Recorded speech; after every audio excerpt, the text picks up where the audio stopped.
السلام علیکم ورحمۃ اللہ وبرکاتہ۔ وعلیکم السلام ورحمۃ اللہ وبرکاتہ۔ جی کون سا باب ہے؟ باب الغضب فی الموعظۃ والتعلیم اذا رأى ما یکرہ۔ جب کوئی ناگوار بات دیکھے تو واعظ کرنے اور تعلیم دینے میں ناراض ہو سکتا ہے۔ اب یہ باب ہے ہمارے پاس، باب الغضب فی الموعظۃ والتعلیم اذا رأى ما یکرہ، یعنی کہ مقصد ترجمۃ الباب کا یہ ہے کہ حضور صلی اللہ علیہ وآلہ وسلم نے جب حضرت ابو موسیٰ اشعری رضی اللہ تعالیٰ عنہ اور حضرت معاذ رضی اللہ تعالیٰ عنہ کو یمن کی طرف حاکم بنا کر بھیجا، ان کو حکم فرمایا یسروا ولا تعسروا بشروا ولا تنفروا، یعنی اسی طرح چند دیگر واقعات سے سمجھ میں آتا ہے کہ غصہ نہیں کرنا چاہیے۔ اب اس باب سے امام بخاری رحمۃ اللہ علیہ یہ بتانا چاہتے ہیں تعلیم اور وعظ و نصیحت کے وقت غصہ کرنا آپ صلی اللہ علیہ وآلہ وسلم سے ثابت ہے۔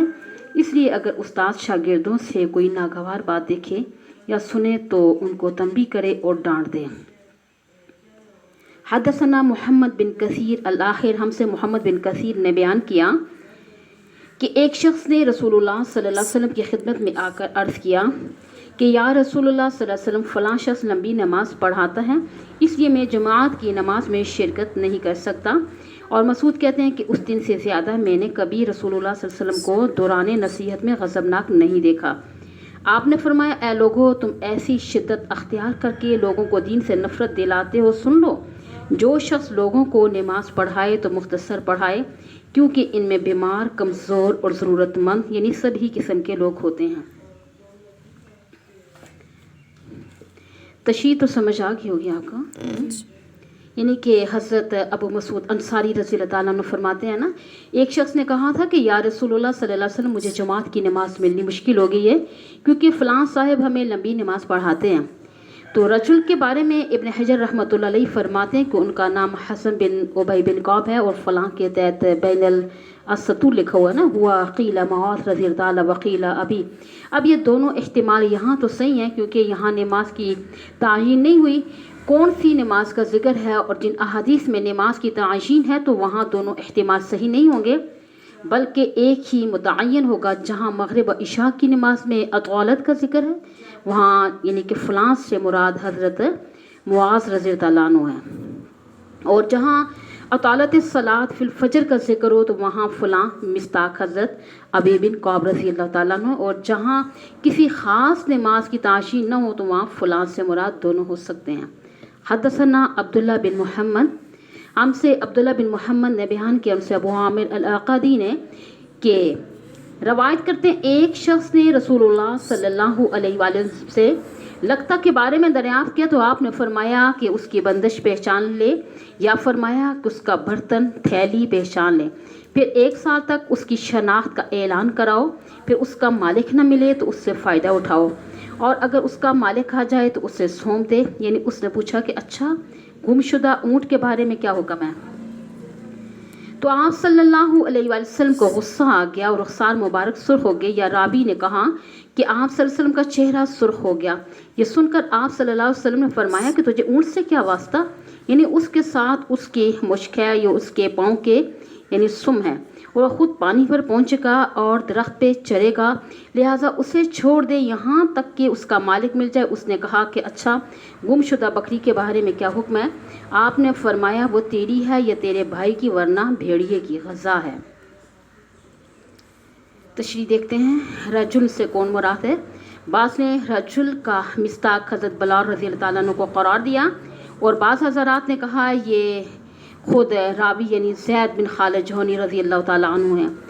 تو لیکن حافظ ابن حجر رحمۃ اللہ علیہ فرماتے ہیں کہ یہ سائل حضرت سعید الجہنی رضی اللہ تعالیٰ عنہ ہیں۔ تو لقطہ آپ نے پڑھا تھا نا اس کا قدوری میں، بمانا اسم مفعول کے ہیں، جیسے لقمہ کا معنی ہوتا ہے نا اٹھائی ہوئی چیز۔ اگر کسی کو کوئی گم شدہ چیز پڑی ہوئی ملے جس کا مالک موجود نہ ہو تو اس کو کیا کہتے ہیں؟ لقطہ کہتے ہیں۔ اب اسی طرح کوئی جانور آوارہ پھرتا ہوا ملے تو وہ ضالہ کہلائے گا۔ تو سب سے پہلے دیکھیں کہ سائل نے لقطہ کا حکم پوچھا تو آپ نے فرمایا کوئی تھیلی، برتن وغیرہ ملے تو اس کی حیثیت کو اپنے ذہن میں رکھو، پھر اس چیز کے متعلق لوگوں کو بتاتے رہو اور علامات پوچھ کر اصل مالک کا پتہ لگاؤ، مل جائے تو اسے دے دو۔ یعنی سائل نے دوسرا بے محل سوال کر دیا نا کہ اگر اونٹ چلتا پھرتا کہیں ملے تو کیا وہ بھی لگتا ہے؟ تو آپ نے اس کو بے محل بات پر غصہ آ گیا، اونٹ جیسی چیز کو جو عرب میں عام طور سے آزاد پھرا کرتے تھے، یعنی لگتا بنا دیا انہوں نے نا. پھر آپ صلی اللہ علیہ وآلہ وسلم نے فرمایا کہ تمہیں اونٹ کی فکر کیوں ہو گئی ہے؟ اس کے ساتھ تو قدرت نے یعنی کہ سب ضرورت کا سامان بھی لگا دیا. پانی کی مشک اس کے ساتھ ہے. کہتے ہیں نا کہ اونٹ کے پیٹ میں ایک مشک ہوتی ہے، یعنی کہ جس کو وہ پانی سے بھی بھر لیتے ہیں، اور جب اس کو یعنی پانی نہیں ملتا تو اس مشک میں تھوڑا تھوڑا نکال کر پیتا رہتا ہے، اور 7 روز تک اس کو نئے پانی کی ضرورت پیش نہیں آتی.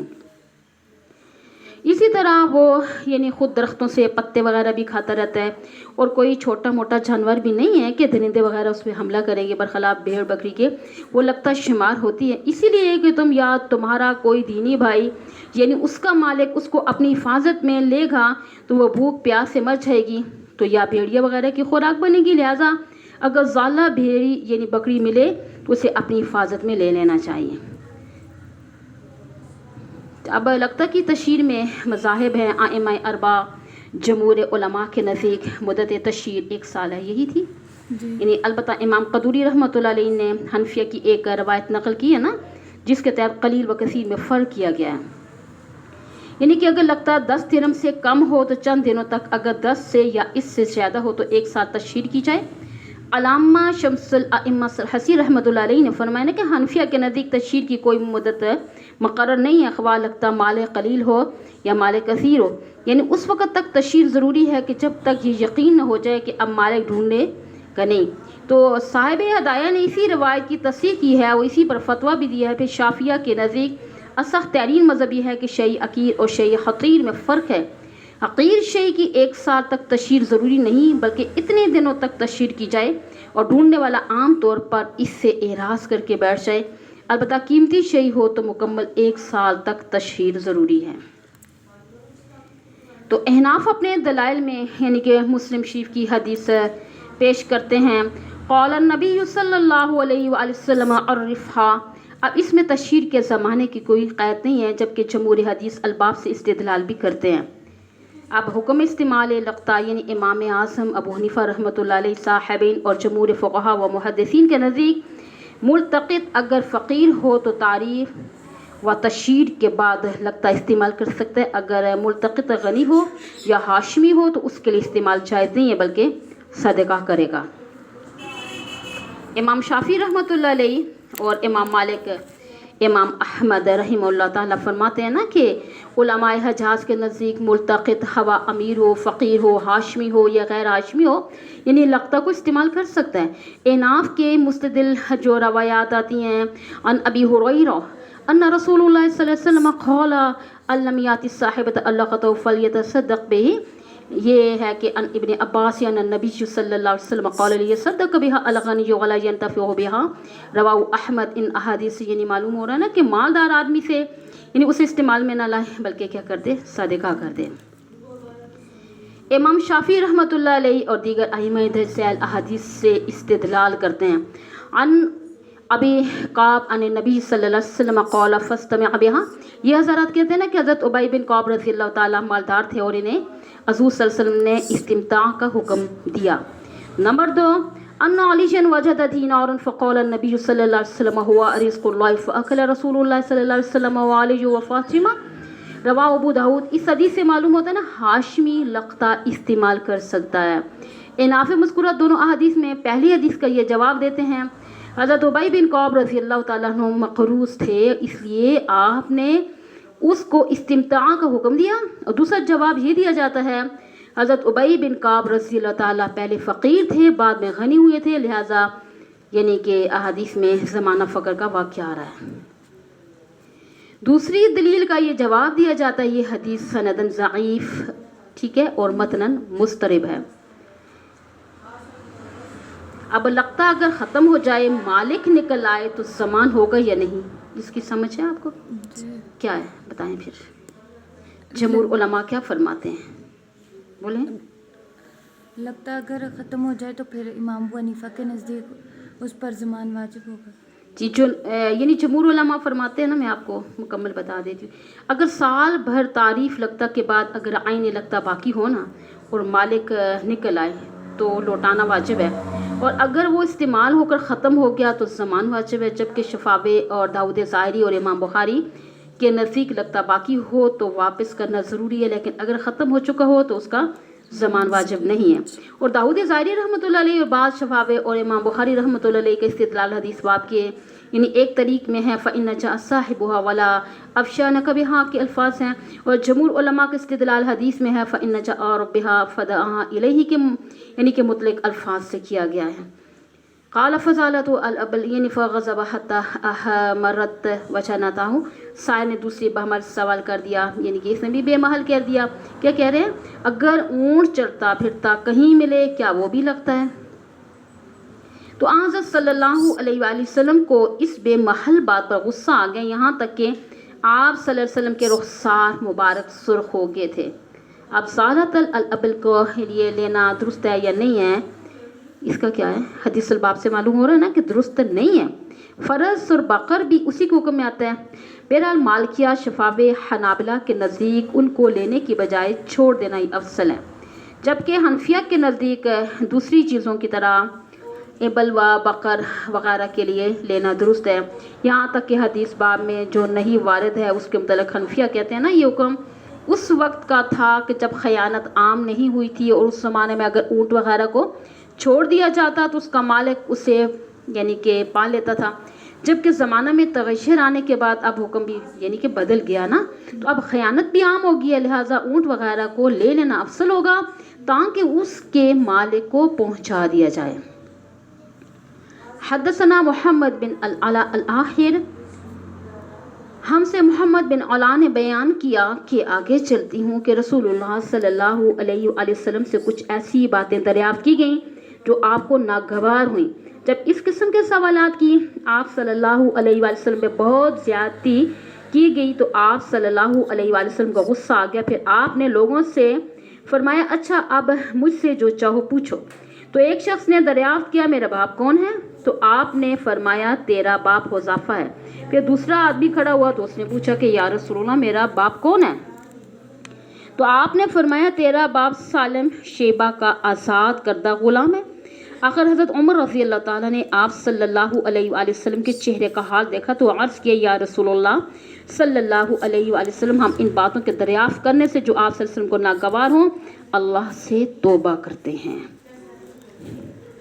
انا نتوب الی اللہ عز وجل۔ اب باب ہے من بارک علی رکبتہ عند الامام اب المحدثی، امام یا محدث کے سامنے دوزانوں بیٹھنا۔ اب دیکھیے کہ امام بخاری رحمۃ اللہ علیہ علم کی ضرورت، فضیلت و اہمیت بیان کرنے کے بعد اس کو حاصل کرنے کے آداب بتانا چاہتے ہیں کہ متعلم متعلمہ یعنی جس سے کوئی علمی بات حاصل کرے، خواہ امام ہو، محدث ہو یا استاذ، تحصیل علم کے وقت اس کے سامنے دوزانوں ہو کر بیٹھے، جس طرح حضرت عمر رضی اللہ تعالیٰ عنہ حضور صلی اللہ علیہ وسلم کے سامنے بیٹھے، چونکہ یہ حالت نہایت تواضع پر دلالت کرتی ہے اور یہ حالت استاذ کے دل کو متاثر بھی کرتی ہے۔ یہی وجہ ہے کہ آپ صلی اللہ علیہ وآلہ وسلم شدید غصہ میں تھے اور حضرت عمر رضی اللہ تعالیٰ نے اسی حالت کو اختیار بھی کیا، اور عام شارحین نے یہاں کے برک سے دوزانوں ہو کر بیٹھنا مراد لیا ہے، لیکن حضرت گنگوی رحمۃ اللہ علیہ فرماتے ہیں نا کہ یہاں کے بروک کا ظاہری مطلب یہ بنتا ہے نا کہ حضرت عمر جو پہلے سے مجلس میں موجود تھے وہ گھٹنوں کے بل کھڑے ہو گئے، چونکہ یہ حیت ادب کے خلاف محسوس ہوتی ہے، اس لیے امام بخاری نے اس کے جواز کو ثابت کیا، یعنی کسی گھبراہٹ کے موقع پر ایسا کرنا درست ہے۔ حدثنا ابو الیمان قال حبرنا،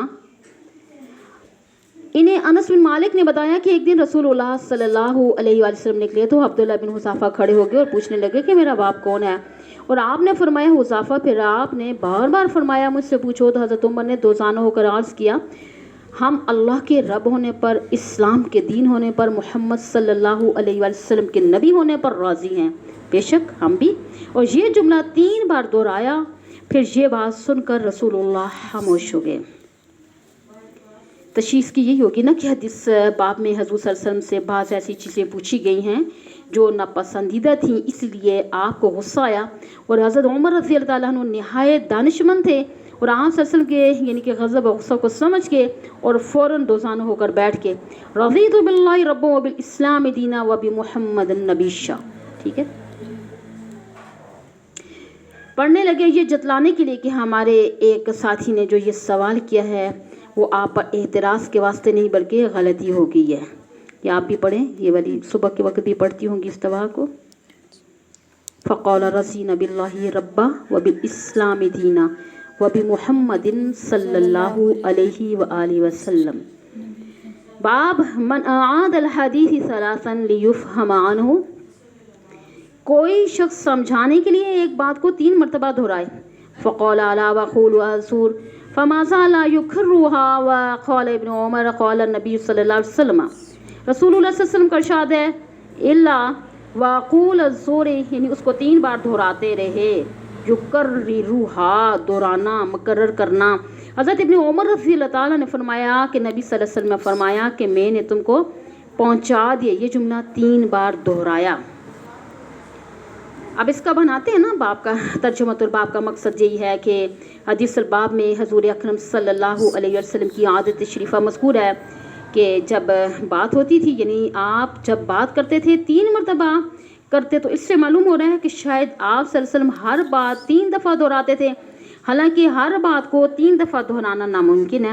تو یہ بات باندھ کر امام بخاری رحمۃ اللہ علیہ یہ بتانا چاہتے ہیں کہ آپ ہر بات نہیں دہراتے تھے, بلکہ جو بات اہم ہوتی تھی یا جس بات کی آپ صلی اللہ علیہ وسلم نے تاکید کرنا ہوتی تھی تو 3 بار ارشاد فرماتے تھے تاکہ بات خوب سمجھ لی جائے. اور معلوم ہوا کہ یہاں پر جو آ رہا ہے نا, یعنی کہ 3 بار دہرانا یہ عام نہیں ہے بلکہ مواقع ضرورت کے ساتھ خاص ہے.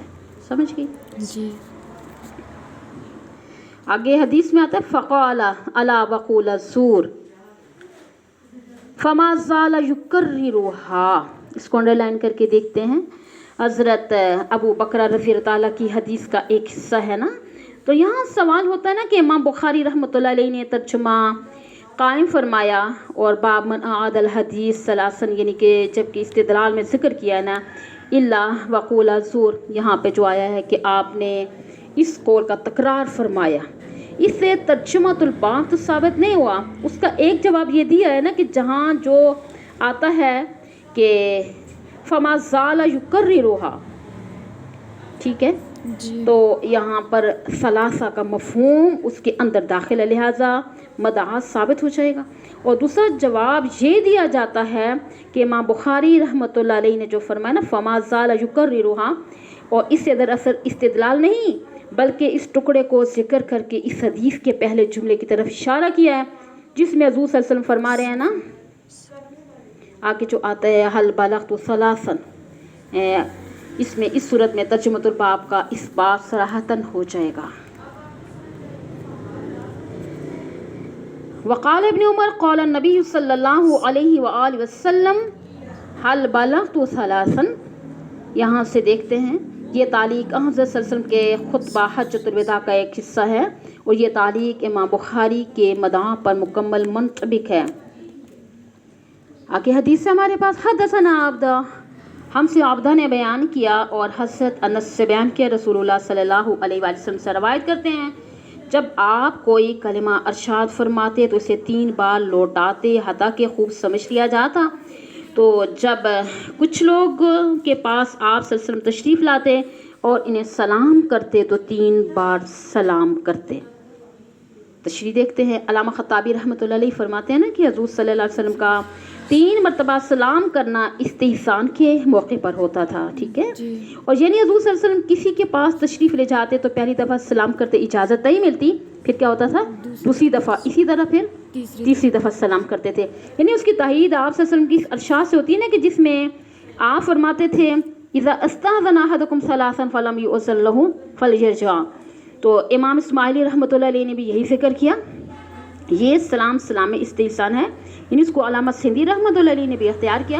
علامہ کرمانی رحمۃ اللہ علیہ فرماتے ہیں نا 3 سلام میں سے ایک سلام استحسان کے لیے ہوتا ہے اور دوسرا سلام ملاقات کا ہوتا ہے, تیسرا سلام میں یعنی کہ تودیع یعنی رخصتی کا سلام ہوتا ہے. لیکن حضرت گنگوی رحمۃ اللہ علیہ فرماتے ان سلاموں کو استحسان ملاقات اور تودیع پر محمول کرنا اگرچہ معنی کے اعتبار سے درست ہے لیکن باب کے مناسبت نہیں ہے.